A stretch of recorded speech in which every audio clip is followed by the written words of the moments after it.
Hello girls, welcome to English classes. आज हम गफूर वाला डॉट वाला लेसन जो हमने जहाँ ख़त्म किया था उससे आगे हम पढ़ेंगे।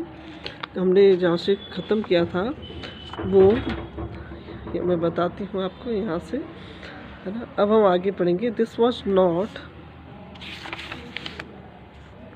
Was not the first time this had happen. ये महेश के कारण यदि गफूर को पीटा गया तो ये कोई पहली बार नहीं था। But Gafur was forgiven because he was poor. लेकिन हमेशा गफूर को जो है छोड़ दिया जाता है क्योंकि गफूर एक गरीब किसान है। If he had come round and as on other occasion begged for the landlord's forgiveness, he would probably have been forgiven, है ना। और आज भी यदि हमेशा की तरह गफूर आता और ज़मींदार से माफ़ी मांगता तो शायद ज़मींदार उसे माफ़ भी कर देता। But instead he had claimed that he paid rent and that he was nobody slave. लेकिन आज तो उसने दावा किया था कि वो किसी का स्लेव यानी दास नहीं है और ना ही यहाँ फालतू फोकट में रहते हैं, वो यहाँ रहने का किराया देते हैं। ऐसा जब वो बोला तो वो ज़मींदार को बिल्कुल पसंद नहीं आया। This was too much for Shibu Babu the जमींदार टू स्वेलो।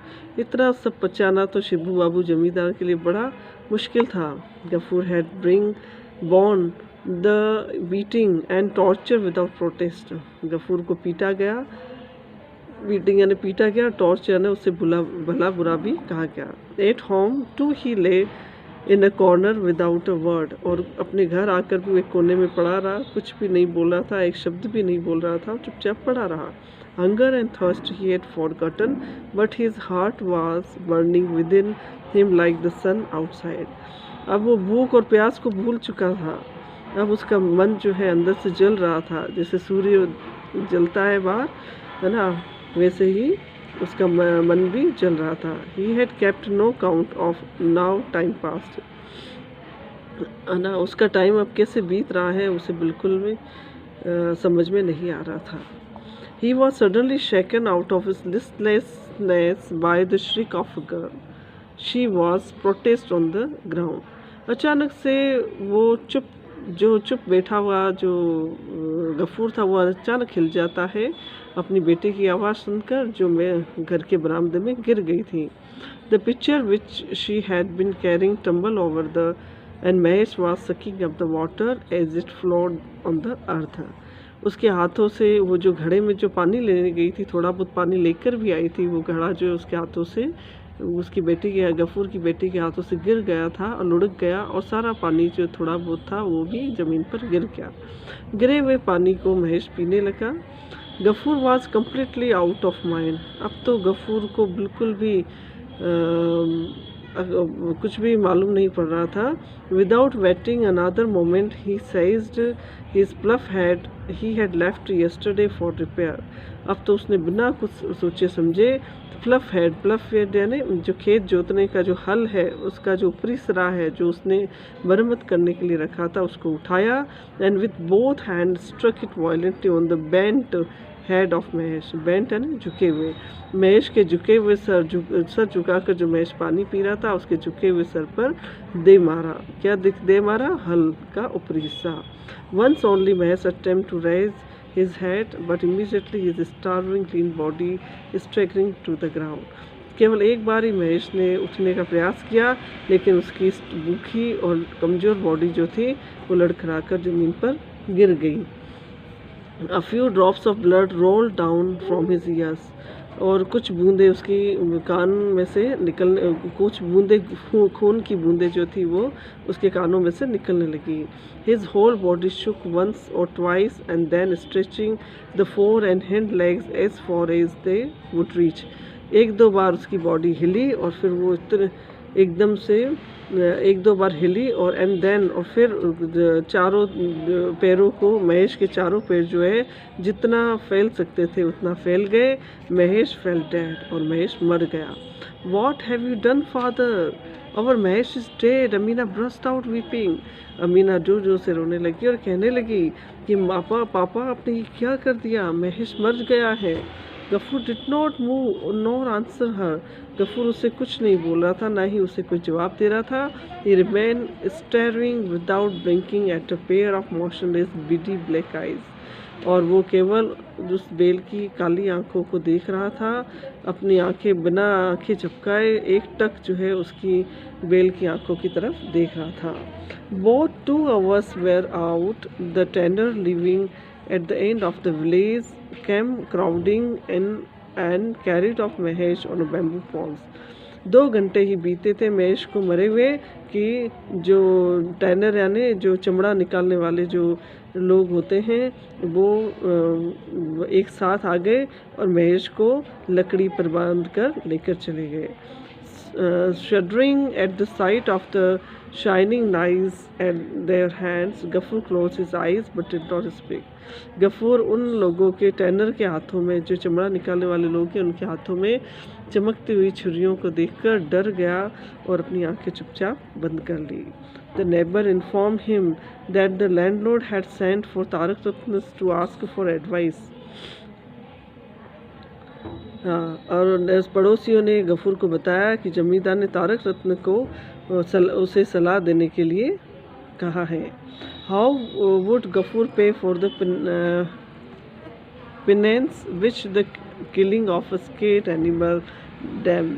अच्छा, उसे ये पूछा गया है कि गफूर जो है इस जानवर को जो मारा है गफूर ने, उसका पेनेंस यानी उसकी पेनल्टी कैसे चुकाएगा।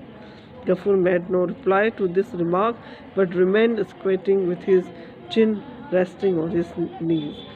है ना, गफूर ने इस बारे में कोई जवाब नहीं दिया और अपने दोनों पैरों के ऊपर अपनी चिन लगाकर बैठ गया। अमीना, चिन यानी ठुड्डी।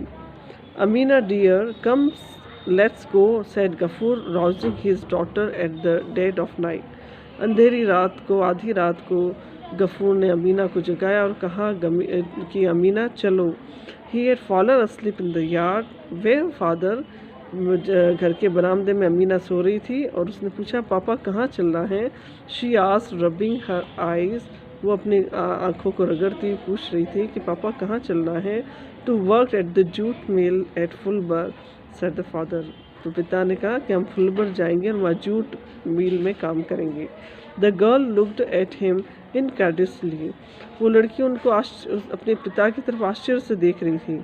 Though all his misery he had declined to go to फुलबर। Ghafoor कितना भी मिजरी यानी दुखी था लेकिन फिर भी फुलबर जाना नहीं चाहता था। वो कहता था कि फुलबर में no religion, no respect, no privacy for women walk there. क्योंकि वो हमेशा कहता था कि फुलबर में ना तो कोई किसी का धर्म है, ना ही आदर है और महिलाओं के प्रति तो बिल्कुल भी आदर नहीं है। She had often heard him से। अमीना ने हमेशा अपने पापा को फुलबर के लिए यही कहते हुए देखा है और इसलिए गफूर कभी फुलबर जाना नहीं चाहता था। Hurry up my child, we have a long way to go said Gafur. Gafur कहता है मेरी बच्ची जल्दी करो, हमको बड़ा दूर जाना है। Amina was going to collect the drink ball and father's bracelet. Amina ने फटाफट अपने जो बॉल्स थे, जो कटोरियाँ थी, उनको इकट्ठा किया और पिता की जो ब्रास पीतल की प्लेट थी जो हर बार गिरवी रखकर पैसे लेता था उसे भी लिया। Leave them alone darling. उसने कहा बेटा ये सब यहीं छोड़ दो। They will pay for the penance for Mahesh said Gafur. Gafur ने कहा जमींदार इनको बेचकर महेश का जो भी पेनल्टी लगाई थी महेश को मारने की वह ले लेगा। In the dead of night Gafur set out. और रात के अंधियारे में गफूर घर से निकलता है। Holding is daughter by the hand. अपनी बेटी का हाथ पकड़ के घर से बाहर निकलता है आधी रात को। He had nobody to call his own in the village. उसे लगता है कि आज गांव में कोई भी उसका अपना नहीं है जिसे वो अपना कह सके। ये नथिंग टू से एनीबडी। उसे किसी को कुछ नहीं कहना था। Crossing the yard when he reach the acacia. और अपना बरामदा पार करते हुए जब वो एकेशिया की ट्री के पास, पेड़ के पास आता है, एकेशिया ने बबूल के पेड़ के पास आता है। He stalk still and burst out crying loudly, और वो जोर जोर से रोने लग जाता है। क्यों रोने लग जाता है वहाँ रुक कर? क्योंकि वो हमेशा महेश को वो वहीं बांधता था। और कहता है Allah, he said raising his face towards the black star spangled sky, और वो तारों भरे आसमान की तरफ मुँह कर कर कहता है punish me as much as you like, कि हे मेरे अल्लाह, आप मुझे तो जितनी सज़ा देना चाहते हैं देना, क्योंकि मैंने उस बेजुबान जानवर को मारा। Mahesh died with thirst on his lips, और महेश अपनी प्यास जो है अपने होठों पर ही लेकर मर गया। Nobody left the tiniest bit of land for him to feed on, किसी ने भी अपनी ज़मीन का एक छोटा सा तिनके जितना टुकड़ा भी उसे चढ़ने के लिए नहीं दिया। Pray never forgive those their guilt who never let him eat the grass nor drink the water you have given, और उन लोगों को तो आप बिल्कुल भी माफ़ नहीं करना जिन्होंने आपके द्वारा है अल्लाह, आपके द्वारा दिए गए पानी और घास को भी उसे खाने नहीं दिया। इस तरह से गफूर जो है वो फुल बर काम करने के लिए चला जाता है और अपना गांव छोड़ देता है। तो ये स्टोरी थी ड्रॉट की, जो आपको बहुत अच्छे समझ में आई होगी।